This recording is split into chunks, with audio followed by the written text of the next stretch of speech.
How's it going, guys? I was actually reading the other day for the 10th time the Batman, The Court of Owls by Scott Snyder and Greg Capullo. I absolutely love this book, and it's one of my favorites, but not the only one. There's plenty out there. Now, I was thinking, you know what? I miss my days as illustrator, and I was thinking about how much that has helped me as an animator to become the best animator possible, that I could. And because of that, I thought, I kind of have to share with the guys why illustration has helped me so much throughout my career. So let's talk about it in this episode.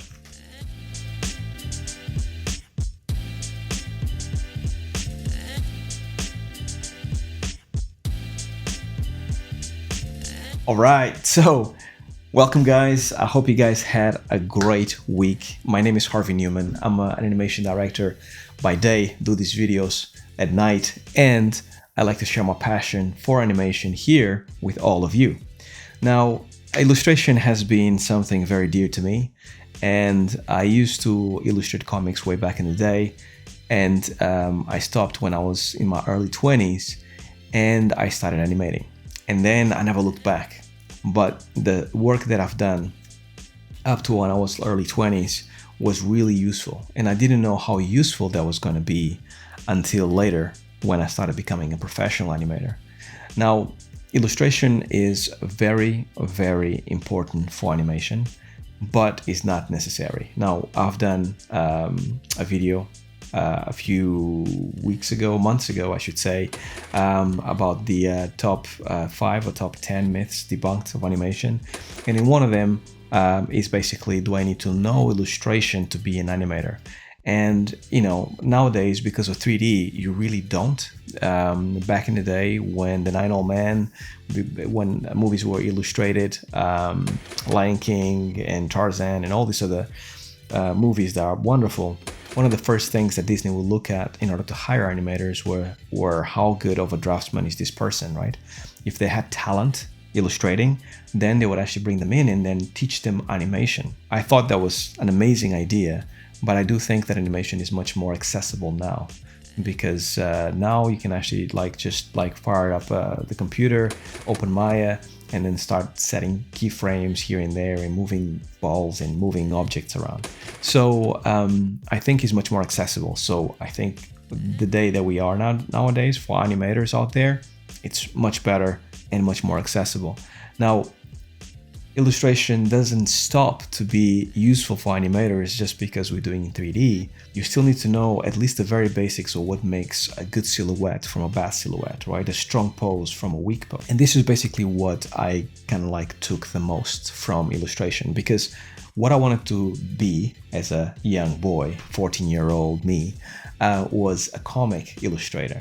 So around my cousin used to read a lot of comics, and he actually took me to a comic shop one day, and I was gobsmacked by the artwork and the colors, and it was like, this is like Candyland. It's amazing. It was like, Willy Wonka, when the kids get into the factory and get amazed by it. That was me in a comic store. Like, wow, what is this? What is this world? And all these stories as well, right? So my cousin got me into comics, and then when I started reading them, more than the story itself, what got me was the artwork. I was actually really curious about how comes these artists can actually spend so much time drawing these poses and make it look cinematic even though they are completely static, right? At the point that I started illustrating, Image Comics was first founded. And it was really, really cool because, they were like superheroes to us, like Jim Lee and Scott Campbell and a bunch of other, Todd McFarlane, a bunch of other people that actually were superstars at Marvel at that point. They left and they created Image Comics. And then on top of that, everybody's used to a universe, right? DC has a universe, Marvel has a universe. Image Comics said, we're not going to create a universe of Image Comics. We're just going to every comic is going to have their universe. And that blew my mind. I think the biggest example of that is Invincible. If you guys have seen maybe in Amazon, the animated series. If not, I hope you guys read the comic. But Invincible is a comic series that to me is my favorite comic of all time. hands down. So it's basically a universe in itself, and it's like so amazing to me that, you know, a couple of guys, a writer and illustrator, just made this world come alive. You know, it was so cool.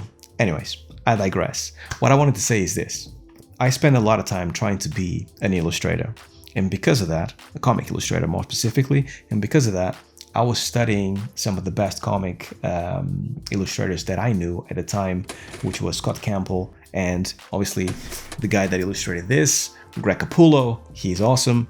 And there was also Joe Madureira.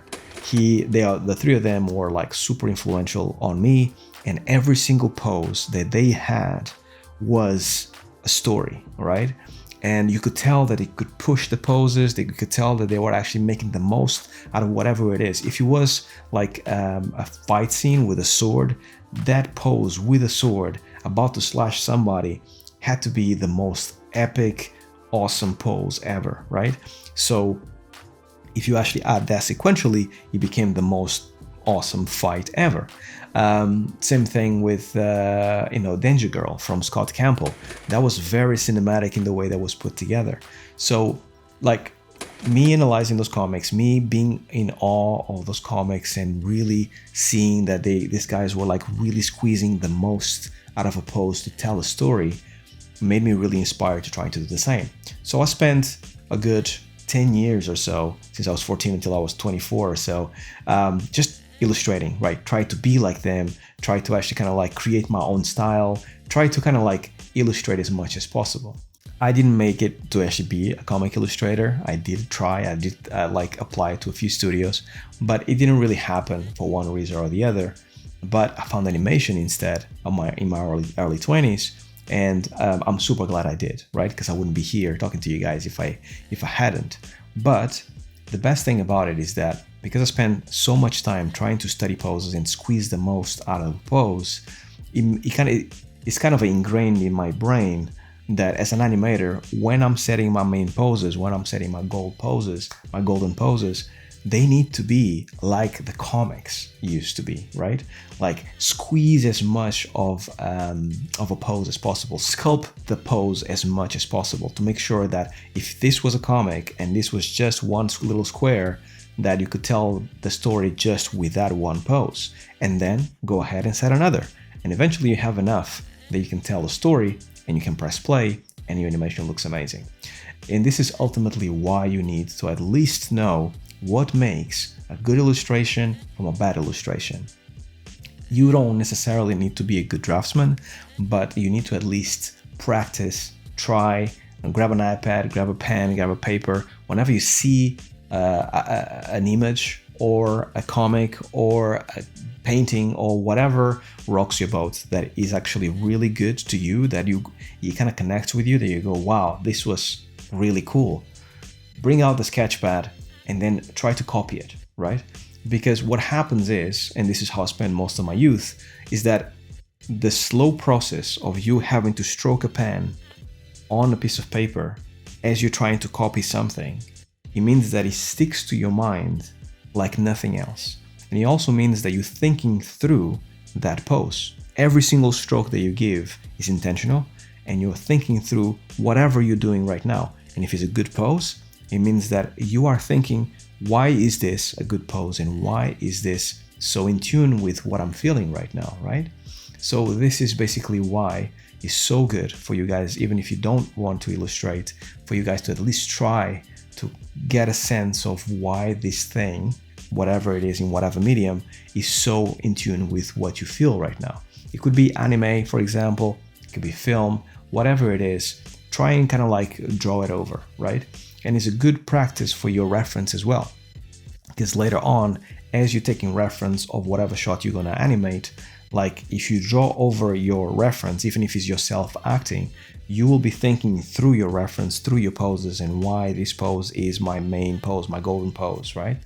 It helps a ton, and illustration really makes you a better animator. And the more you understand what makes a good pose from a bad pose by illustrating, the better animator you'll be. Because at the end of the day, animation is nothing but poses. in a sequential timeline. And that's it. That's all I had to tell you guys. I hope this was useful, and I hope that you guys actually feel like this was a little bit more empowering to you, and you go out there and start illustrating. I actually did a video about my top 5 books for animators. Check it out, I'll leave a link down below. But one of the books was actually just about illustration, and I really think that if you guys are into it, you guys should go and check it out. It's by Andrew Loomis, awesome guy. You know, may you rest in peace because he's no longer amongst us, but he created these illustration books way back in the day that taught people how to draw, and they were super useful and broke things down in a way that anyone can draw. That's about it. Now, I cannot go away without mentioning my Patreons. Thanks so much to everybody that is actually supporting this channel, and I hope more of you join me over there because there's a lot of perks, behind the scenes, studio tours, and then I get to hang out with you guys, you know, hopefully once or twice every month or two, right? So I hope I see more of you out there. And having said that, that's all I had for you guys. Make sure if you like this video, smash that like button, drop a comment, hit the bell button so you don't miss any more content anymore. See you guys in the next video, and until then, stay well, stay safe. Peace.